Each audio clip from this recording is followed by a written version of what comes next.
Hey everyone, welcome back to Howtechs. Today we have an iPhone XS Max. I'm going to show you how to change the screen brightness. So this is important for both saving your battery and obviously usability. So it's important you know how to do it. So the kind of main way to do this is to go to the settings menu, and you want to just click on that and then look for brightness and display. So it's right there, that's brightness. And you have an option of basically dragging this left and right. And if you get it too bright, clearly you're going to run your battery down. So don't put it that bright, but somewhere in the middle is probably good. And then also note that this will auto adjust based on the light sensors here in the notch.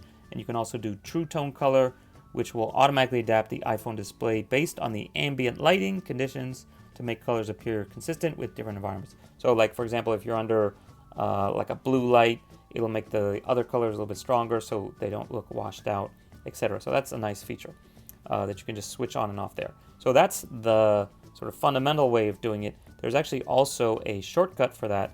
And so here on the iPhone XS Max, you got to pull from the top right corner to get to this shortcuts menu, and you can see this one.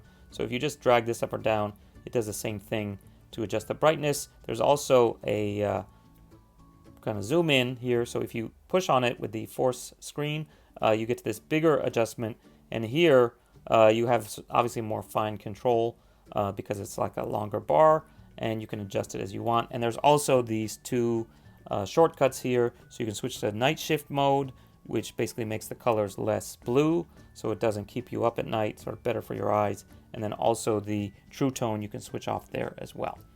And just touch that and go back, and you are done.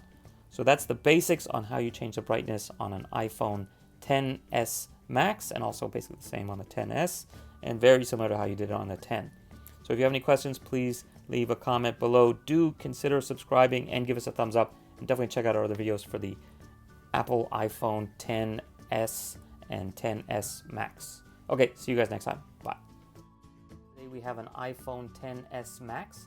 I'm going to show you how to insert and remove SIM cards. As you can see, we have two SIM cards, and this is the Hong Kong edition of the phone.